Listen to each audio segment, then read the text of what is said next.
Soumitra Sanyal here with isomerism. Organic chemistry का बहुत important topic है आईआईटी पॉइंट ऑफ व्यू से भी, नीट पॉइंट ऑफ व्यू से भी। और आज का हमारा टॉपिक है रेक्टस एंड सिनिस्टर कॉन्फ़िगरेशन। ये दो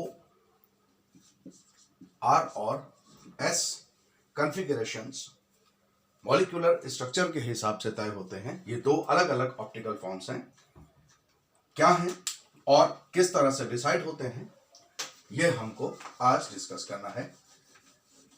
इसी में एक और इंपॉर्टेंट चीज जो हमको डिस्कस करनी है वो है फिशर और डैश एंड वेज,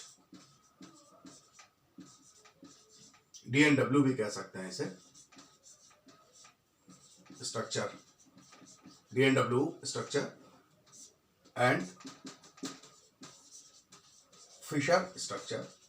ये दो तरह के प्रोजेक्शंस हैं जिनके बारे में हमको बात करनी है। दोनों को आपस में एक दूसरे में कैसे कन्वर्ट किया जाएगा, क्योंकि ये कन्वर्जन आर एस कॉन्फ़िगरेशंस को समझने के लिए बहुत जरूरी है। So now first of all we talk about dash and wedge structure, then how to convert it to Fischer structure. Dash and wedge में एक 3D स्ट्रक्चर को, टेट्राहेड्रल स्ट्रक्चर को इस तरह से दिखाया जाता है जिसमें एक बॉन्ड, चार में से एक बॉन्ड इस प्लेन पर है, दूसरा बॉन्ड भी इस प्लेन पर है। जो बाकी दो बॉन्ड्स हैं वो कहां हैं? एक बॉन्ड इस प्लेन से बाहर की तरफ है जिसको हम एक डार्क थिक लाइन के तौर पे दिखा रहे हैं, this one is third bond. और एक डैश्ड लाइन है जिसको हम फोर्थ बॉन्ड कह रहे हैं, ये अंदर की तरफ है। This bond is coming outside of this board and this bond is going invert this board. So ये डैश एंड वेज स्ट्रक्चर होता है। इसी स्ट्रक्चर को इसी तरह से रिप्रेजेंट करने के लिए हम और एक काम कर सकते हैं। इस स्ट्रक्चर को एक और तरीके से भी इंडिकेट किया जा सकता है। अगर हम प्लेन को रोटेट करें, हम प्लेन को कुछ इस तरह से रोटेट करें, ये प्लेन हमने इस तरह से बनाया है। अगर आप प्लेन को देखेंगे तो आप ज्यादा बेहतर समझ पाएंगे। ये प्लेन है, इस प्लेन पर ये दोनों हैं, एक इस प्लेन से बाहर की तरफ आ रहा है और एक इस प्लेन के अंदर की तरफ जा रहा है। अगर मैं इस प्लेन को रोटेट कर दूं, रोटेट करूं कुछ इस तरह से, ये दोनों इस प्लेन के पीछे की तरफ चले जाएंगे। ये प्लेन के बाहर था और ये अभी भी प्लेन के बाहर है। और ये जो नंबर 4 जो इस प्लेन के पीछे की तरफ था वो भी इस प्लेन के बाहर की तरफ आ जाएगा। इस स्ट्रक्चर में और इस स्ट्रक्चर में ये दोनों ही डैश एंड वेज स्ट्रक्चर्स हैं। क्या किया है हमने, इस अंतर को समझिए। ये बॉन्ड नंबर 4 है जो पहले प्लेन के पीछे की तरफ दिखाई दे रहा था, अब वो प्लेन के बाहर की तरफ आ गया है। बॉन्ड नंबर 3 ये ऑलरेडी प्लेन के बाहर की तरफ था, इस बोर्ड के बाहर की तरफ आया था और ये अब भी इस बोर्ड के बाहर की तरफ है। What about number 1 and number 2, जो दो इस प्लेन पर थे वो दोनों अब इस प्लेन के पीछे की तरफ हैं। आप इसको ध्यान से देखिए, आप समझ पाएंगे। जो दो प्लेन पर थे वो दोनों बॉन्ड्स प्लेन के पीछे हैं और जो दोनों बॉन्ड्स प्लेन पर नहीं थे वो दोनों अब प्लेन के बाहर की तरफ हैं। एक पहले बाहर की तरफ था, जो दूसरा पीछे की तरफ था वो भी अब बाहर की तरफ दिखाई दे रहा है। और ये किया हमने कुछ भी नहीं है, सिर्फ इस प्लेन को रोटेट किया है एक पर्टिकुलर डायरेक्शन में, इस तरह से। ये जो डीएनडी स्ट्रक्चर है, अब हमारे पास में डीएनडब्ल्यू स्ट्रक्चर्स दो हैं, डैश एंड वेज में दो structures, this is DNW and this is also DNW. Now इस स्ट्रक्चर को एक नए तरीके से रिप्रेजेंट किया जाए, वेरी सिंपल। दो लाइंस, एक हॉरिजॉन्टल एक वर्टिकल। हॉरिजॉन्टल लाइन में नंबर 4 नंबर 3 बॉन्ड और जो वर्टिकल आपने खींचा है वो नंबर 1 एंड नंबर 2। सिंपल सी बात है, जो दो बॉन्ड्स बाहर की तरफ हैं वो दोनों हॉरिजॉन्टल हैं, और जो दोनों बोर्ड के पीछे की तरफ हैं वो दोनों वर्टिकल हैं। ये दोनों बॉन्ड्स बिहाइंड द प्लेन, और ये दोनों बॉन्ड्स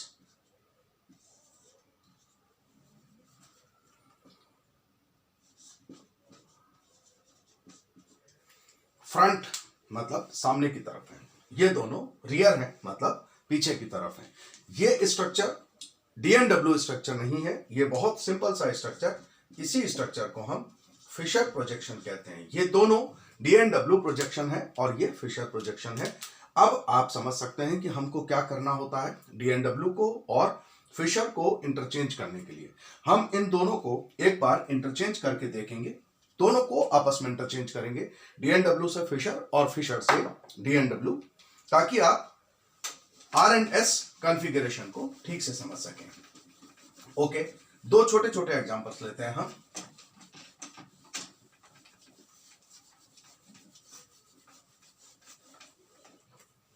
दो रैंडम एग्जांपल्स लेते हैं। Number 1, this is Fischer projection A B C D. इसको डीएनडब्ल्यू स्ट्रक्चर में आपको शो करना है। डीएनडब्ल्यू में आप इसको कैसे शो करेंगे, देखिए ये हॉरिजॉन्टल लाइन है, हॉरिजॉन्टल लाइन में से इस साइड में जो बॉन्ड है, ये अगर आप इसको इस तरह से दिखाना चाहते हैं तो पहले ऐसे दिखा लें, ये ज्यादा आसान होगा हमारे लिए।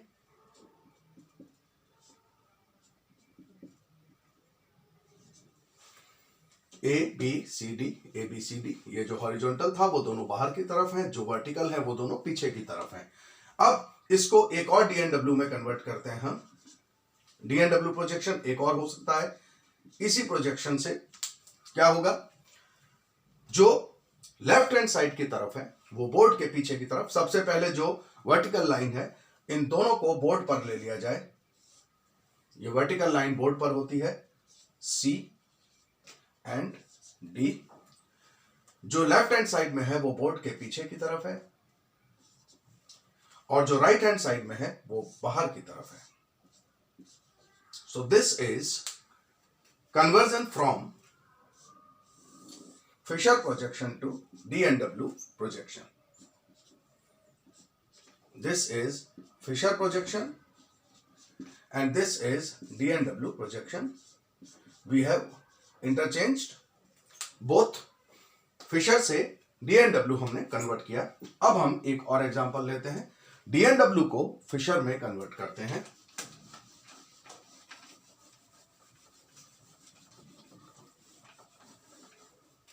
ये एक स्ट्रक्चर लिया हमने जो DNW dash and wedge projection है। यहां पर हमने x लिया, ये y, z एंड से a। इसको कैसे कन्वर्ट करें, सबसे पहले इसको डीएनडब्ल्यू प्रोजेक्शन, एक दूसरे डीएनडब्ल्यू प्रोजेक्शन में कन्वर्ट करते हैं, जिसमें x और y जो दो प्लेन पर थे वो प्लेन के बाहर की तरफ रिप्रेजेंट किए जाएंगे। यहां पर a है, ये z है, a एंड z। x और y को प्लेन के पीछे की तरफ रिप्रेजेंट किया जाएगा। Now convert it to Fischer projection as such, very simple, a to z and this is x to y। ये फिशर प्रोजेक्शन था। ये DNW dash and wedge projection है और इसको हमने कन्वर्ट किया है फिशर प्रोजेक्शन में। So first of all I hope कि आप ये दो प्रोजेक्शंस के इंटरचेंज करना सीख गए होंगे। अगर ये आप समझ गए हैं तो हमारे लिए आर और एस कॉन्फ़िगरेशन बहुत आसान हो जाएगा। आर और एस कॉन्फ़िगरेशन क्या है, rectus and sinister. Rectus stands for dextro rotation and sinister stands for लेवो रोटेशन। डेक्स्ट्रो का मतलब है जब क्लॉकवाइज रोटेशन हो रहा हो लाइट का, और सिनिस्टर का मतलब है जब एंटी क्लॉकवाइज रोटेशन हो रहा हो। अगर इस तरह का रोटेशन है तो ये आर फॉर्म है, और इस तरह का रोटेशन है तो ये एस फॉर्म है। ओके, क्या करना होगा हमें इसके लिए? ये बहुत आसान होता है। अगर हमारे पास प्रोजेक्शन फिशर प्रोजेक्शन हो, तो अगर डीएनडब्ल्यू प्रोजेक्शन है तो हमको फर्स्ट उसे फिशर प्रोजेक्शन में कन्वर्ट कर लेना चाहिए, उससे काम बहुत आसान होता है। ये एक स्ट्रक्चर है, इस स्ट्रक्चर को आप ध्यान से देखिए। ये एक कंपाउंड है,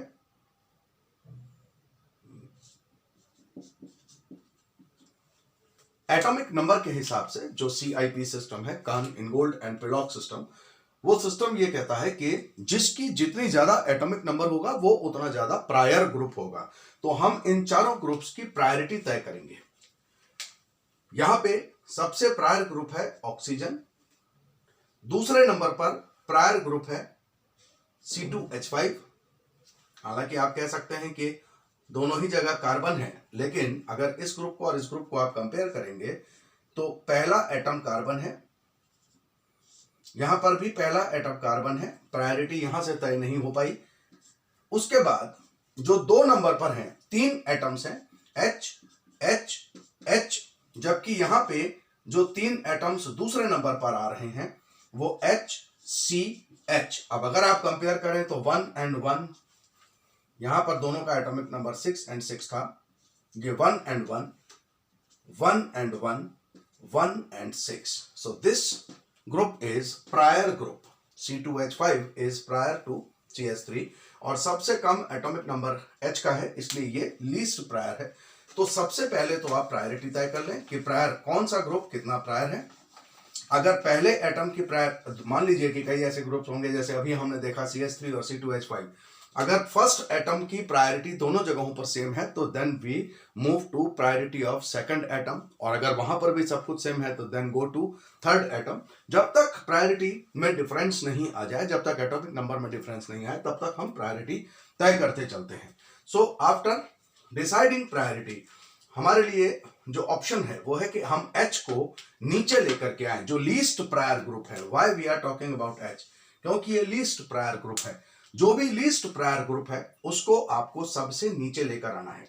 जो भी सबसे ऊपर मौजूद है उसको एज इट इज छोड़ दीजिए, इसको टच नहीं करना है। बाकियों को, H को अगर आप नीचे लाना चाहते हैं तो इस पूरे मॉलिक्यूल को, यानी इन तीनों ग्रुप्स को एंटी क्लॉकवाइज घुमा दें, यहां से यहां तक, यहां से यहां तक, और यहां से यहां तक। इन तीनों की पोजीशंस को इंटरचेंज कर दीजिए। सिंपली, कुछ भी और नहीं करना है।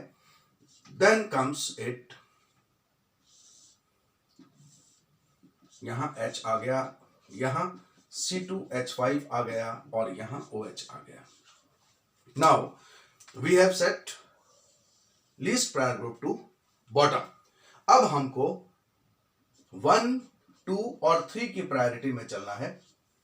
Most prior, then second prior, and then third prior. Most prior is OH group, then C2H5 and then CH3। अगर आप इसका रोटेशन देखेंगे तो इसका रोटेशन होगा 1 to 2 and then from 2 to 3। ये रोटेशन एंटी क्लॉकवाइज रोटेशन है और इसलिए ये S फॉर्म होगा। This form is S form. ठीक है, हम और एक एग्जांपल लेते हैं। मुझे उम्मीद है कि आप इसको समझ गए होंगे। अगर यही H लेफ्ट हैंड साइड में नहीं होकर राइट हैंड साइड में होता तो क्या करते? Very simple. अगर ये ग्रुप होता,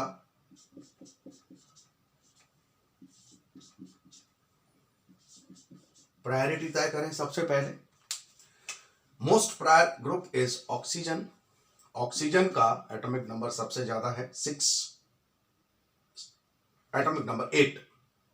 कार्बन का 6 है, नाइट्रोजन का 7 है, तो 7 1 के बाद आया।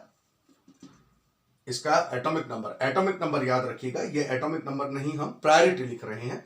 Oxygen is most prior, then comes nitrogen, then comes carbon, और सबसे कम प्रायर है हाइड्रोजन, क्योंकि इसका एटॉमिक नंबर सबसे कम है, अगर आप एटॉमिक नंबर लिखेंगे तो 8, 7, 6 एंड 4, इसी सीक्वेंस में हमने इनको लिखा है। Now again the same thing, हमको सबसे लीस्ट प्रायर ग्रुप को, जो सबसे कम प्रायर है, उसको बॉटम पर लाना है। यहां पर भी जब ये था तब हम इसको बॉटम पर लाए थे, अब हम फिर से इसको बॉटम पे लाएंगे। जैसा कि मैंने आपको बताया, मैं फिर बता रहा हूं, जो टॉप पर है उसको उसकी जगह पर रहने दीजिए।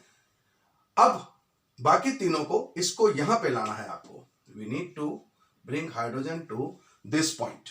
अब क्या करें, ऑक्सीजन यहां से यहां शिफ्ट होगा और ये कार्बन यहां से यहां शिफ्ट होगा, ये पूरा मूव कर जाएगा। तो कैसा स्ट्रक्चर बनने वाला है थोड़ी देर बाद। NH2 अपनी जगह पर है, हाइड्रोजन इस जगह आ गया है, OH इस जगह चला गया है और CH3 इस जगह आ गया है। जो लीस्ट प्रायर ग्रुप है, मैं प्रायोरिटी फिर से लिख देता हूं, oxygen, nitrogen, carbon, hydrogen, least prior group को हमने नीचे बिठाया है। अब फिर से उसी सीक्वेंस में चलना है हमको। लाइट का रोटेशन 1, 2, 3 के सीक्वेंस में चेक कीजिए, first to second and then second to third. तो ये जो रोटेशन हो रहा है वो क्लॉकवाइज रोटेशन है और इसलिए ये R फॉर्म है। This form is R form of this molecule. एक और कंडीशन है जो बाकी है, उसको भी हम देख लेते हैं। फिशर प्रोजेक्शन में अगर लीस्ट प्रायर ग्रुप टॉप पर बैठा हो तो क्या, मान लीजिए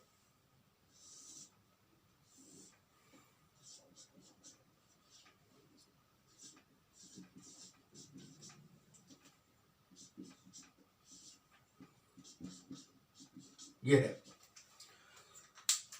most prior group oxygen, then comes nitrogen, then यहां पे दोनों में पहला एटम तो कार्बन है लेकिन दूसरा एटम यहां पे H और यहां पर O।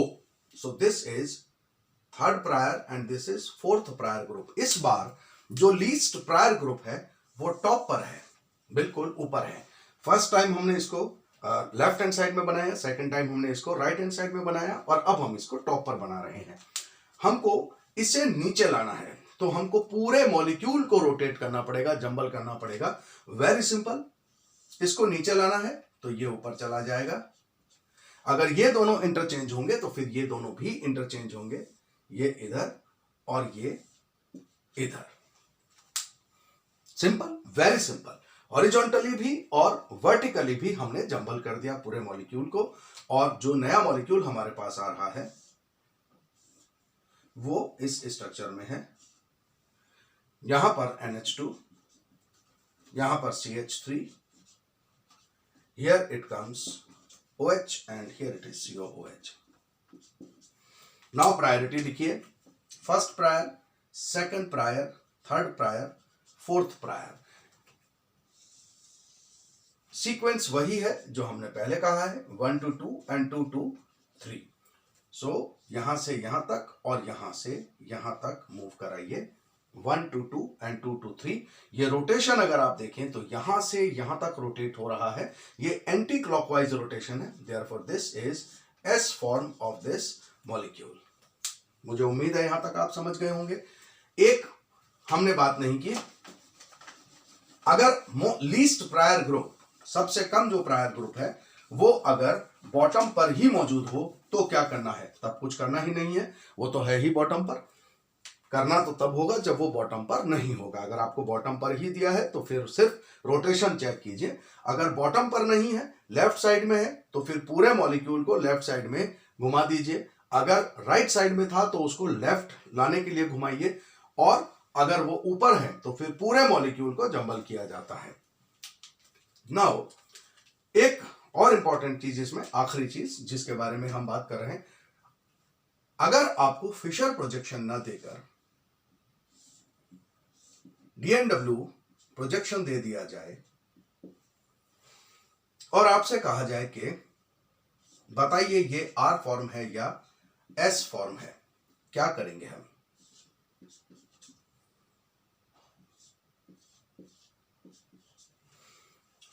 ध्यान से देखिए, ये DNW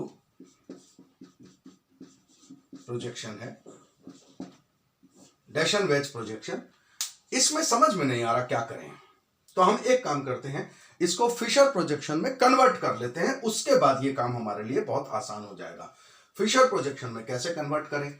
जो दो इस प्लेन पर हैं उन दोनों को प्लेन के पीछे की तरफ शो कीजिए।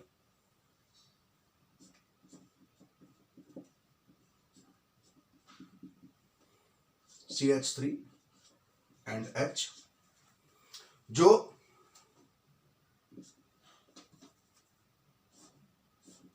ऑलरेडी इस प्लेन पर नहीं थे वो दोनों अब इस प्लेन के बाहर ही हैं। ये पहले भी प्लेन के बाहर थे, अब भी प्लेन के बाहर हैं। बस अंतर इतना है कि पहले एक प्लेन के आगे था और दूसरा प्लेन के पीछे। जो प्लेन के आगे था वो राइट हैंड साइड पर प्लेन पर आगे की तरफ अब भी है, और जो प्लेन के पीछे की तरफ था वो लेफ्ट हैंड साइड पर प्लेन के आगे की तरफ दिखाया जा रहा है। ये हमने इसका DNW प्रोजेक्शन, ये DNW ही है और ये अब भी DNW ही है। लेकिन अब हम इस DNW प्रोजेक्शन को फिशर प्रोजेक्शन में शो करेंगे। COOH यहां पर शो करते हैं हम, COOH, OH, H and CH3। ये फिशर प्रोजेक्शन हमने इसका सिंपली दिखा दिया। जो वर्टिकल लाइन पर है वो दोनों प्लेन के पीछे की तरफ है, यानी एक्चुअली वो इस प्लेन पर मौजूद थे इस DNW प्रोजेक्शन में। अब ये फिशर प्रोजेक्शन में ये दो हैं जो प्लेन के पीछे और प्लेन के आगे की तरफ थे, वो दोनों अब वर्टिकल लाइन पर मौजूद हैं। अब हमको इसका स्ट्रक्चर बताना है। इवेंचुअली अगर हम प्रायोरिटी तय करें तो first priority, second priority, third priority and fourth priority. Eventually ऐसा हुआ है कि ये जो सबसे कम प्रायर था वो सबसे नीचे है। जरूरी नहीं है कि ऐसा ही हो। जब आप DNW स्ट्रक्चर को फिशर में कन्वर्ट करते हैं तो कोई भी ग्रुप किसी भी जगह हो सकता है, किसी भी प्रायोरिटी का ग्रुप किसी भी जगह पर हो सकता है। तो फोर्थ प्रायोरिटी का ग्रुप यहां भी हो सकता है, यहां भी हो सकता है और यहां भी हो सकता है। तो इसीलिए हमने सबसे पहले आपको बताया कि हम अगर पोजीशंस अलग अलग हों, लीस्ट प्रायर ग्रुप अगर बॉटम साइड पर नहीं हो, अप साइड हो, लेफ्ट हैंड साइड या राइट हैंड साइड हो, तो उसको कैसे कन्वर्ट करें वो आप देख चुके हैं, वो आप जानते हैं। नाउ ये हाइड्रोजन लीस्ट प्रायर ग्रुप सबसे नीचे है। अब हमको सिर्फ देखना है कि नंबर 1 से नंबर 2 और नंबर 2 से नंबर 3 अगर हम चलते हैं तो कैसे चलना होगा। Very simple, first to second and then second to third. ये रोटेशन क्लॉकवाइज रोटेशन है और इसलिए ये आर फॉर्म है। ये हमने इस DNW प्रोजेक्शन का रिजल्ट आपके सामने रखा। This is R form. I hope कि आप RS कॉन्फ़िगरेशन अच्छी तरह समझ गए होंगे। आप DNW और फिशर प्रोजेक्शन का इंटरचेंज भी अच्छे से समझ गए होंगे। अगर कोई भी डाउट है आपको तो आप कमेंट में लिख सकते हैं, मैं क्लियर करने की कोशिश करूंगा। Thank you for joining.